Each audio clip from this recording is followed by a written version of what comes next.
وہاں یہ اور امینڈمنٹ ایک اور بھی تھی کہ کانٹینٹ فیڈرل گورنمنٹ چلائے گی تو وہ نیریٹو انڈیپینڈنٹ ریگولیٹر کا نہیں ہوگا. تو میں نے ان کو بتایا کہ یہ کانٹینٹ کوئی ہم اپنا نیریٹو نہیں دیں گے, وہ کانٹینٹ آلریڈی موجود ہے, اس کی صرف سالانہ رپورٹ جو ہے وہ دی جائے گی. تو مجھے یہ لگا, یہ تاثر آیا سینٹ کے اندر جب میں نے پوری بحث کی کہ اس بل کو پڑھا نہیں گیا, اور 15-20 دن یہ رہا پبلک ڈومین میں, اور اس سے پہلے بھی یہ پبلک ڈومین کا بل تھا. یہ ہر وقت مشاورت پبلک ہوتی رہی, میں اس کو شیئر بھی کرتی رہی جن لوگ کے ساتھ مشاورت ہو رہی تھی. تو اب میں نے خود گورنمنٹ نے یہ, کیونکہ میں چاہتی ہوں کہ جہاں اس کو پی آر اے نے, تمام نمائندہ جماعت تنظیموں نے, میڈیا کی, پارلیمنٹ نے, نیشنل اسمبلی نے, سب نے یونینمسلی, نیشنل اسمبلی کی اسٹینڈنگ کمیٹی جہاں تمام جماعتیں موجود ہیں, انہوں نے یونینمسلی اس کو پاس کیا. میں یہ چاہتی ہوں کہ آنریبل سینیٹرز کا بھی اس میں رائے آئے, اس میں انپٹ آئے. بل اس میں یہ ایک قانون سازی ایک سنجیدہ عمل ہے, اور اس کو متنازع میں نہیں بنانا چاہتی, کیونکہ یہ ایک پورے پروسیس سے 12-13 مہینے بل گزر کر آیا ہے. اس لیے میں نے یہ آج چیئرمین سینٹ کو درخواست کی کہ آپ اس بل کو سینیٹرز کی رائے لینے کے لیے, حالانکہ فل ہاؤس تھا, وہاں رائے آ سکتی تھی, سینس آف دا ہاؤس بھی آ سکتا تھا, لیکن ایک پروسیس کو مکمل کریں تاکہ اس کے اوپر کسی قسم کا اعتراض نہ آئے, اور اس کو ایک ڈسکشن کے تھرو اسٹینڈنگ کمیٹی سینٹ کو بھیج دیں. تو چیئرمین سینٹ نے میری درخواست کو منظور کرتے ہوئے اس بل کو اسٹینڈنگ کمیٹی کی, سینٹ کی اسٹینڈنگ کمیٹی میں بھیج دیا ہے. یہ دور وہ دور نہیں ہے جب چلتے پروگرام بند ہوں, جب ملک کے وزیر اعظم کو پریڈیٹر کہا جائے اور چلتے چینلز بند ہو جائیں, صحافیوں کے پیٹ میں گولیاں لگیں, ان کی پسلیاں ٹوٹیں, ان کی ناک کی ہڈیاں ٹوٹیں. اور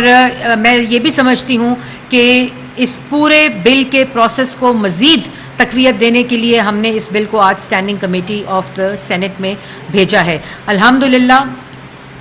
ہماری قیادت, چاہے وہ میاں محمد نواز شریف ہوں, چاہے وہ شہباز شریف صاحب ہوں, چاہے وہ مریم نواز ہوں, چاہے وہ حمزہ شہباز ہوں, مسلم لیگ نون کی ساری قیادت, اپوزیشن کی فرنٹ روز نے اظہار رائے کے جو گلا گھونٹا گیا 4.5 سال, اس کا ڈبہ لے کر, کنستر لے کر یا بالٹی منہ پہ ڈال کر مقابلہ نہیں کیا, بلکہ سر اٹھا کر بہادری کے ساتھ مقابلہ کیا. اور میں بالکل کوئی ایسی چیز جس کا میں باہر سڑکوں پہ بیٹھ کر احتجاج کرتی رہی, میں اس قانون سازی کا حصہ نہیں بنا سکتی. اس لیے تمام سینیٹرز کی جو رائے ہے وہ بڑی اہمیت کی حامل ہے, اور جتنی رائے اس میں آئے, لیکن رائے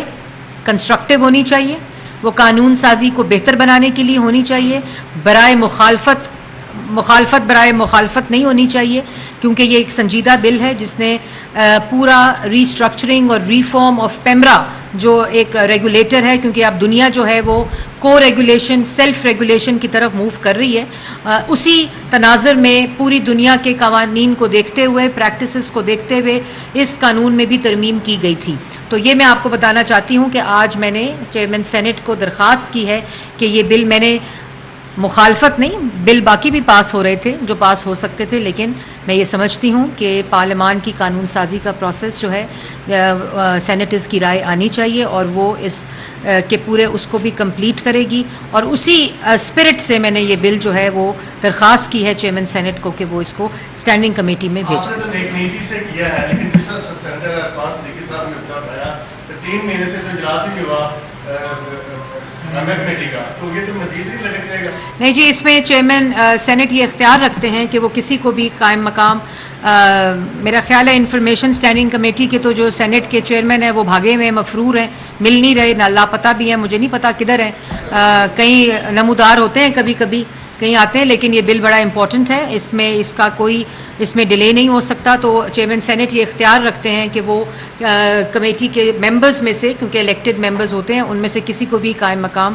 چیئر اس قانون سازی کے لیے بنا سکتے ہیں. مریم صاحب آپ کا بہت شکریہ, پی آر اے نے بڑی جدوجہد کی کہ, اور اس کے لیے باقاعدہ ہم نے لابنگ کی کہ کارکنوں کے جو تنخواہوں کا مسئلہ ہے وہ کیمرہ کی ڈومین میں آنا چاہیے, اور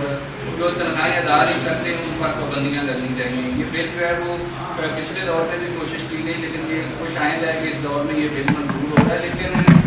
ہمارا ایک مطالبہ پارلیمانی رپورٹرز ایسوسی ایشن کا یہ کیا کہ جہاں دیگر تنظیموں کو آپ نے نمائندگی دی ہے اس بل میں, وہ کہ ووٹنگ رائٹ نہیں دیا, تو پی آر اے کو بھی وہ نمائندگی ملنی چاہیے. جب یہ بل قائمہ کمیٹی کے پاس جا رہا ہے تو کائنڈلی, پہلی بات تو بزاد صاحب آپ نے بڑا اچھا سوال کیا, اور اسی